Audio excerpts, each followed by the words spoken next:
तो मैं आपको मुख्तसर सा जुगाड़ बताता हूँ जो आपका सिर्फ शायद ₹1 में हल हो जाए।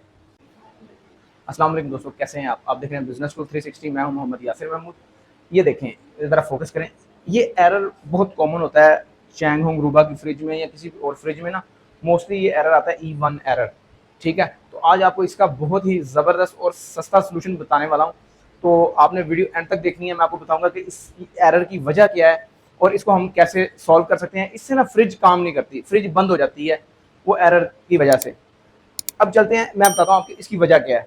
E1 जो एरर होता है, ये होता है थर्मिस्टर एरर। बेसिकली इसका जो थर्मामीटर होता है ना, फ्रिज के अंदर जो थर्मामीटर लगा, सेंसर लगा होता है, वो अगर खराब हो जाए या वो सिग्नल प्रॉपर ना दे तो उसकी वजह से फिर ये E1 एरर आता है और इस एरर की वजह से फ्रिज नहीं चलती। सबसे पहले आपने क्या करना है, सबसे पहले आपने फ्रिज को बंद करना है।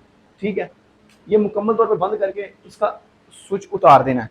ठीक है, अब अगला काम क्या है, अब थर्मामीटर आपने निकालना, वो होता कहाँ पे है वो आ जाए मैं आपको दिखाता हूँ। फ्रिज अंदर से खाली की है।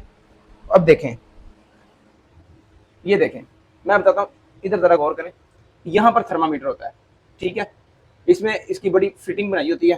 अब इसको खोलते हैं, खोल कर ना इसको अंदर से निकालते हैं।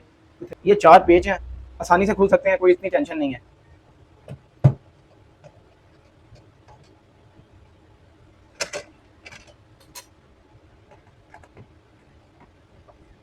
वीडियो आपने एंड तक देखनी है।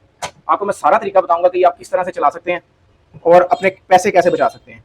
ठीक है, अगर यही काम आप बाहर से करवाएंगे ना तो आपका कुछ 4-5 हज़ार रुपये का नुस्खा है।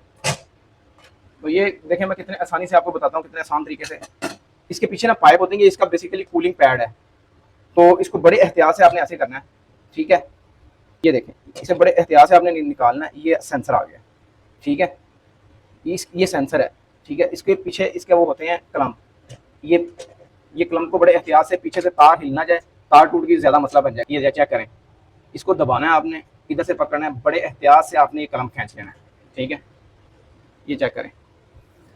ठीक है, यहाँ पर दिखाएं ज़रा, इधर से सेंसर को आपने ना निकाल लेना है एहतियात से।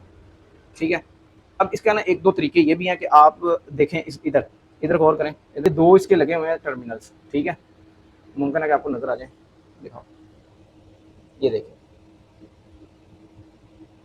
ये 2 टर्मिनल्स हैं। ठीक है, आप रेगमार वगैरह से इसको साफ करें। अगर ये साफ हो जाते हैं तो बेहतर है, अगर ये साफ नहीं ना होते तो ये आप नया ले आए। ठीक है, चैंग होंग रूबा का ये मिलता मुश्किल से ही है। ठीक है, अब आपको मैं इसका बताता हूँ ये कितने किलो ओहम का है। ये बेसिकली ना ये थर्मामीटर होता है, ये रेजिस्टेंस की तरह ही होता है। यहाँ पे इसका ना वो सारा दिया होता है।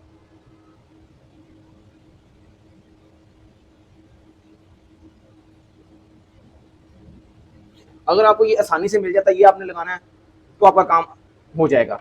इसकी जगह कोई भी सेंसर जो 10K तक हो या 10K ओहम जो जिसकी रेजिस्टेंस हो, वो आप लगा लेंगे तो वो भी काम चल जाएगा। अगर आपको वो सेंसर भी नहीं ना मिलता तो जो जुगाड़ लगाने लगा हूँ ये मैं रिकमेंड नहीं करता, लेकिन ये वक्ती तौर पे है। आपने वक्ती तौर पे अपनी फ्रिज चला लेनी है। बाद में आपने ये थर्मामीटर का जो सेंसर है, थर्मामीटर जो थर्मिस्टर है, इसका ओरिजिनल या जो दूसरी किसी कंपनी का मिल जाए वो आपने लगा लेना है।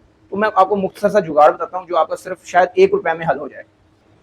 ये देखें, ये है 10 किलो ओम की रेजिस्टेंस। ठीक है, 10K से बोलते हैं, 10 किलो की रेजिस्टेंस बोलते हैं। तो ये जो रेजिस्टेंस है ये आपके सिंपल है, बड़े एहतियात के साथ आपने इसको पकड़ना है। ये इसके टर्मिनल तो आपने इधर ऐसे कर लेने हैं। ठीक है, और थोड़ा सा लंबाई में कर लें।